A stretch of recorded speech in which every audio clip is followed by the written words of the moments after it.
Anthony Hopkins has revealed a long-hidden fact at the age of 86. The renowned actor has spoken forth about his unexpected thoughts on celebrity and politics, revealing his renowned parts in Hannibal Lecter and several others. This video follows Anthony Hopkins as he goes from his acting debut to his most recent admissions and the reasons for his public statements. I say we find out now. Margam is a suburb of Port Talbot in Wales, and Philip Anthony Hopkins came into this world on December 31, 1937. His parents, Richard Arthur Hopkins and Muriel Ann, had a humble but steady childhood since they ran a bakery. Academic life was difficult for Anthony due to his dyslexia, which he battled from a young age. He was profoundly impacted by his early years of feeling misunderstood and alone. Jones ran the West Monmouth Boys' School in Pontypool, where Anthony started his formal education. His parents sent him to school in 1949 in the hopes that he would learn discipline, but he was uninterested in learning. The Vale of Glamorgan's Cowbridge Grammar School was his next stop. Regardless of these developments, he still wasn't interested in conventional education. Hobbies like painting, sketching, and piano playing brought him peace. In his early years, he found his identity via these activities. When Anthony was 15 years old, his life took a dramatic shift. He crossed paths with Richard Burton, a famous Welsh actor who was also born in Port Talbot. Anthony was greatly influenced by Burton's charm and success, which led him to pursue acting professionally. A fire that will shape his life's trajectory was kindled by this meeting. Anthony enrolled in Cardiff's Royal Welsh College of Music and Drama, inspired by his encounter with Burton. After 4 years of dedicated study, he earned his diploma in 1957, having honed his acting chops. He relocated to London after finishing his degree so he could continue his studies at the renowned RADA. During these formative years, he honed the focus and competence that would characterize his remarkable professional career. After earning his degree from London's Royal Academy of Dramatic Arts, RADA, in 1960, Anthony Hopkins embarked on his acting career. After graduating from RADA, he became a member of the esteemed Royal National Theatre, where he studied acting under Laurence Olivier, a legendary figure of his day. The enormous potential and skill of Hopkins was immediately apparent to Olivier. Julius Caesar and Coraline were among his early theatre appearances in which he played leading parts. One of the major endorsements that put Hopkins up for future success was Olivier's renowned comment that Hopkins was the most promising young actor he had ever worked with. Hopkins's 1968 film debut, The Lion in Winter, marked his move from stage to cinema, where he played Richard the Lionheart. The performance was a watershed moment in his career, catapulting him to stardom and garnering him critical praise. Characteristics of his acting approach that would become prominent in subsequent performances were the passion and depth of his performance. With appearances in Hamlet and The Looking-Glass War in 1970, Hopkins maintained his prominence in the film business. In the Cold War thriller The Looking-Glass War, he demonstrated his adaptability and talent across genres. Tony Richardson's Hamlet, in which he had a pivotal part, cemented his status as a strong actor and director. His hard ethic and versatility as an actor demonstrated his commitment to his profession. He refused to be boxed in and instead sought out challenging roles that would let him showcase his versatility. His increasing talent and range as an actor were on full show in a string of performances at this time in his career. A turning point in Hopkins' career came in the early 1970s, when he began to play parts that would solidify his status as an actor of considerable talent and adaptability. The 1972 BBC production of War and Peace, written by Leo Tolstoy, stars him as Pierre Bezukhov. Both the difficulty of the part and the praise he received made it noteworthy. The audience loved the new version, and Hopkins got rave reviews for her nuanced and complex portrayal. In 1972, Richard Attenborough also supervised a noteworthy project called Young Winston. Hopkins played a pivotal role in British politics as David Lloyd George in this film. Critics praised the film, which followed Winston Churchill's life from childhood forward. Notable for the realism and intensity of his performance, Hopkins solidified his position as a prominent actor of his age with his depiction of Lloyd George. Hopkins maintained his dedication to the stage even as his career in cinema and television flourished. His commitment to his art and love of the theater were on full display in his continuous participation in a large number of plays. While this was happening, he had a number of noteworthy stage roles, including the title part in Equus at the National Theatre.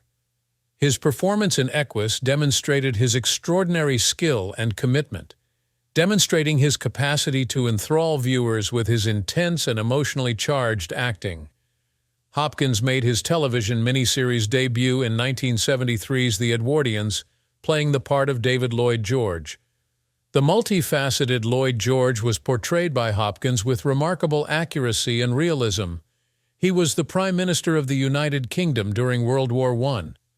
Hopkins was able to solidify her reputation as an actress who could realistically portray historical characters in this role. Continuing to cement his name the next year, in 1974, Hopkins appeared in another television miniseries adapted from Leon Uris's book, Q.B. Sun. Polish doctor Dr. Adam Kelso, who stands accused of war crimes, was played by Hopkins in the series. Hopkins once again proved his mettle by expertly navigating complicated and demanding roles. His portrayal of this ethically ambiguous character was highly acclaimed for its subtlety and complexity. All Creatures Great and Small, a 1975 TV movie based on the acclaimed novels by James Herriot, featured Hopkins as the veterinary physician Siegfried Farnan. Hopkins demonstrated his ability by adding warmth and comedy to the role. His role was a major factor in the film's success and further established him as an accomplished actor who can convey a variety of emotions. The late 1970s were a banner year for Hopkins, as he landed a string of critically acclaimed television parts. He played the role of Dr. Michael Grant in the 1976 film Dark Victory. Hopkins had a riveting performance that touched viewers because to the film's serious medical plot. The Lindbergh kidnapping case, in which he portrayed Bruno Heim, was also released that year. In this part, which was based on the real-life events surrounding the notorious abduction and trial that followed, Hopkins further cemented his reputation for convincingly bringing real-life stories to the big screen. Among Hopkins's prominent jobs at this time was his portrayal of Mayflower Captain Christopher Jones in 1979's Mayflower, The Pilgrim Adventure. Hopkins added to his expanding repertoire of historical parts with a well-received performance that delved into historical drama on a massive scale. In 1981, Hopkins portrayed Adolf Hitler in The Bunker, a TV movie about Hitler's last days in his Berlin bunker, which was both a difficult and controversial assignment for Hopkins. The performance by Hopkins was riveting and terrifying. He was nominated for an Emmy for Outstanding Lead Actor in a limited series or special, and received critical praise for his performance.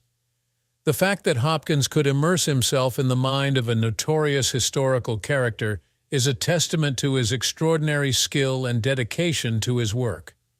Hopkins further demonstrated his versatility as an actor in the early 1980s by taking on a wide variety of roles.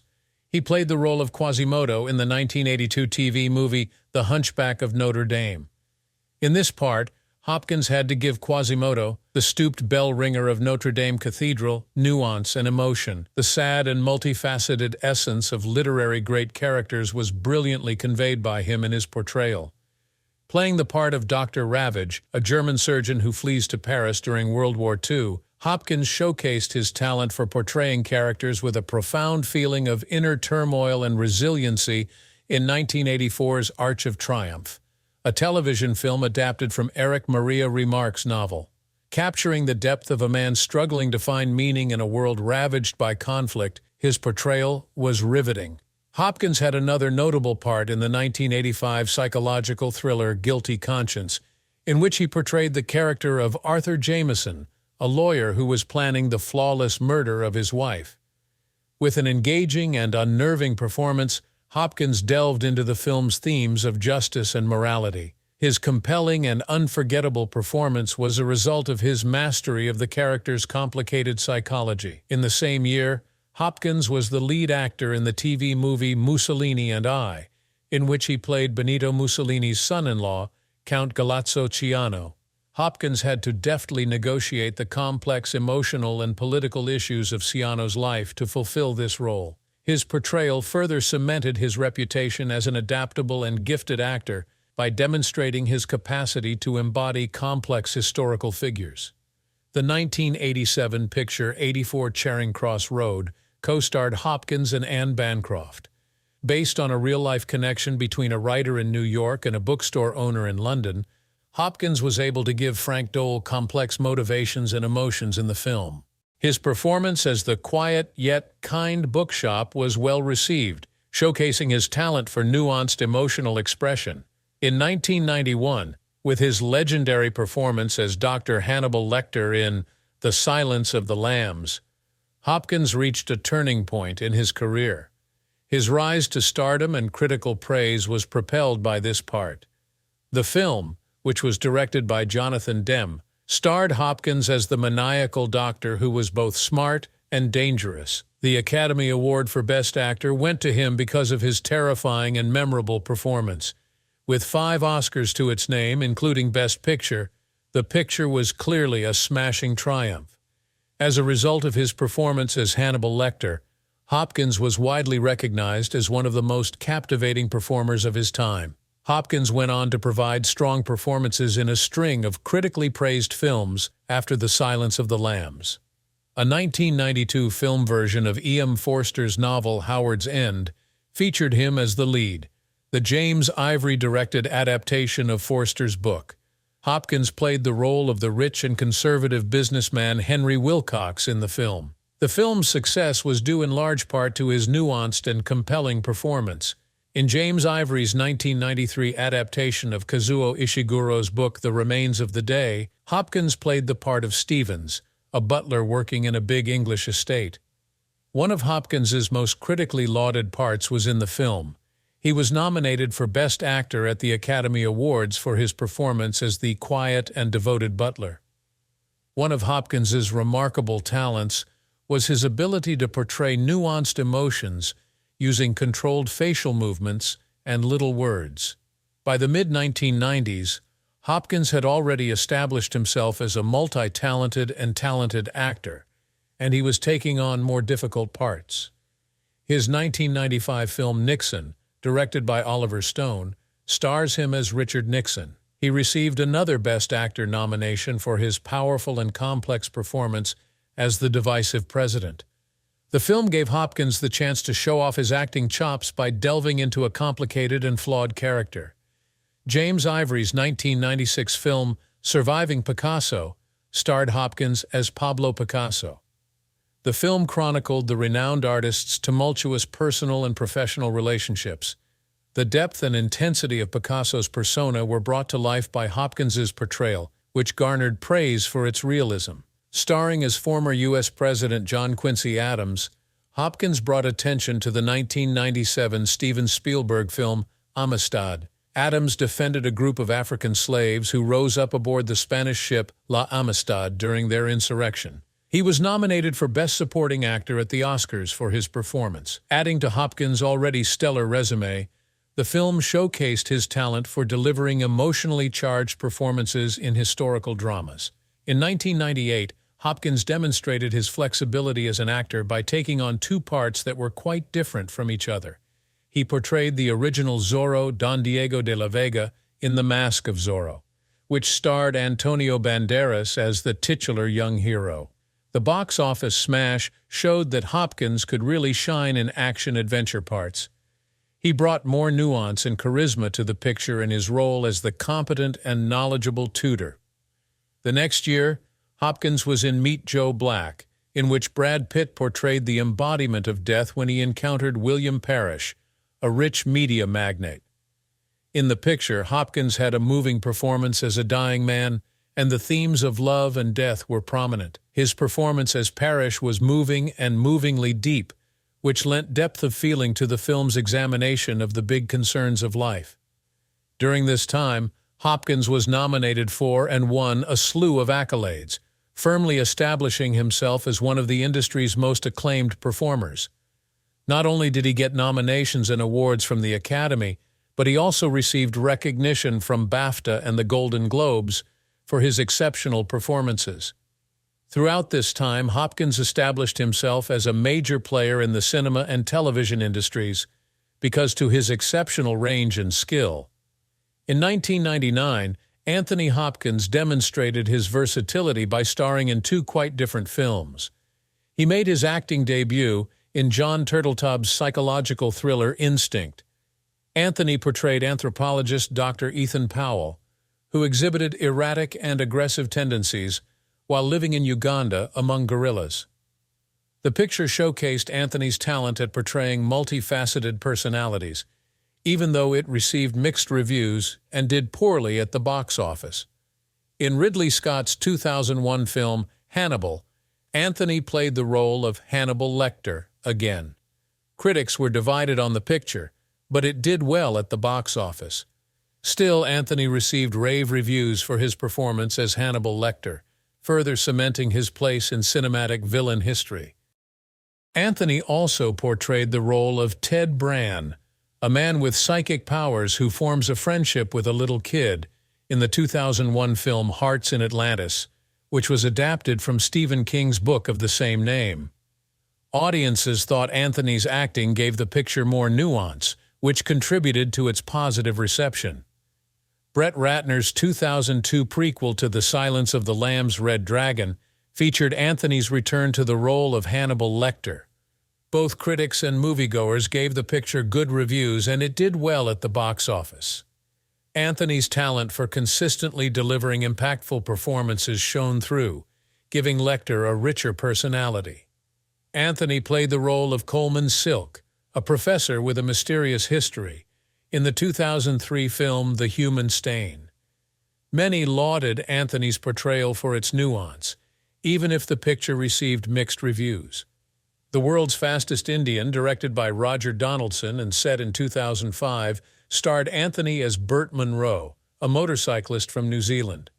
Despite receiving mixed reviews, the picture had a respectable opening weekend at the box office. Many lauded Anthony for his captivating and uplifting performance as Munro.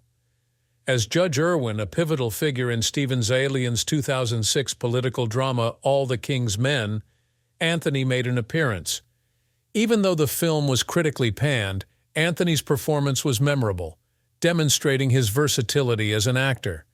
The 2007 courtroom thriller Fracture starred Anthony Hopkins and Ryan Gosling, and it was Hopkins' first major role in the film. Hopkins portrayed the role of Ted Crawford, an astute engineer who plots the murder of his wife and then litigates his defense. The film was somewhat successful at the box office, and Hopkins was well praised for her portrayal. He added to the film's tension by making Crawford's character cunning and intelligent, which the audience adored. In Joe Johnston's 2010 horror film The Wolfman, Hopkins portrayed the role of Sir John Talbot. In this tale, a guy undergoes a transformation into a werewolf. Although reviews were divided, Hopkins's performance was lauded for its intensity and gravity, which contributed to the film's gloomy tone. Hopkins became a part of the MCU in 2011 with Kenneth Branagh's Thor, portraying the role of Odin, monarch of Asgard. Hopkins demonstrated his versatility in numerous genres and presented himself to a younger audience with this part. The Marvel Universe benefited from his performance as Odin, which was well received. Hopkins played Alfred Hitchcock in the 2012 film Hitchcock, which analyzed the creative process behind Psycho. Hopkins' portrayal of the renowned filmmaker was highly acclaimed for successfully bringing him to life on screen, further demonstrating his skill in this area. In Thor: The Dark World, 2013, Hopkins reprised his role as Odin. This part cemented his place in the MCU and elevated superheroes to a new level of seriousness. Darren Aronofsky's 2014 film Noah stars Hopkins. He portrayed Noah's grandpa Methuselah. Even in a minor part, Hopkins's performance was praised for its nuance and depth, contributing to the divided reviews of the film. Among Hopkins's notable performances during this period was her co-starring role with Ian McKellen in the 2015 television picture The Dresser. Playing the role of an elderly actor titled Sir, Hopkins was well received by critics. The intensity of his performance was highly acclaimed. Hopkins co-starred with Jonathan Pryce as Cardinal Bergoglio in the 2017 film The Two Popes, in which Hopkins played Pope Benedict XVI. Both the storyline and the performances of the film's main actors were highly acclaimed. Many accolades came Hopkins' way for his performance, including a Best Supporting Actor nomination at the Oscars. Hopkins had a critically lauded portrayal as a dementia-stricken old man in 2020's The Father. Hopkins, at the age of 83, became the oldest actor to ever win the Academy Award for Best Actor after the picture gained universal acclaim. While working in cinema and television, Hopkins kept starring in a wide variety of roles. He played Dr. Robert Ford again on television in Westworld after an appearance in the suspense film The Virtuoso in 2021. The depth of his acting in Westworld garnered him plaudits. The sci-fi movie Zero Contact, which Hopkins appeared in 2021, was shot during the COVID-19 epidemic. Even if the film's production was out of the ordinary, Hopkins's outstanding performance brought depth to the novel concept of virtual interactions. Anthony Hopkins discussed his legendary career and its ups and downs in a July 2024 interview with Deadline. His most renowned character, Hannibal Lecter, had a profound impact on his career and personal life, as he discussed openly in this interview. Hopkins, who played the legendary role in The Silence of the Lambs, commented on his performance at the age of 86. While the role catapulted him to stardom, it was not without its share of negative aspects. He spoke clean about how his role as Hannibal Lecter had an unexpected impact on his career. Hopkins brought a profound psychological understanding to the part, which struck a chord with viewers all across the globe, despite the character's sinister demeanor. Unfortunately, Hopkins's association with the cunning and intellectual cannibal became more prominent than his other works as a result of this link with the public. The actor made a point of contrasting Hannibal Lecter's sinister character with his own acting philosophy and style. Hopkins struggled to escape Lecter's shadow despite his reputation for flexibility. He spoke up about the emotional and mental toll it had on him, as well as how it affected the jobs he got when the movie came out. Regardless of the obstacles he faced, Hopkins is pleased of his work and its influence on film. He has now moved on from playing Hannibal Lecter to more sympathetic parts. In his latest interview, Hopkins spoke about his role in the film One Life. The film depicts Hopkins as Sir Nicholas Winton, a World War II hero who rescued hundreds of Jewish children from Nazi-occupied Czechoslovakia. Hopkins had great respect for Winton's courage and selflessness. He said the part was really meaningful to him since it reflected his own humanitarian and compassionate beliefs. The role of Winton gave him the opportunity to fully inhabit the multifaceted character, who is motivated by unwavering moral principles and acts of altruism. Hopkins was able to demonstrate his acting versatility in this part, which was quite different from Hannibal Lecter. As an opportunity to pay tribute to a real-life hero whose deeds changed the globe, he found the experience fulfilling on a personal and professional level. Hopkins also had a pivotal part in the film Freud's Last Session as Sigmund Freud. A philosophical discussion between C.S. Freud and himself is shown in the film. Against the background of the approaching Second World War, the film delves into intricate philosophical and theological issues via the character of Lewis, portrayed by Matthew Goode, and his beliefs on the presence of God. This position was very interesting to Hopkins. He was grateful for the chance to reflect on his own views and worldview in response to the script's thought-provoking issues. Compared to his other roles, which were more emotionally charged, this one's academic rigor was a nice departure. Hopkins spoke on his life's journey and the evolution of his work throughout the interview. Maintaining a healthy equilibrium between his work and personal lives was a theme he often brought up.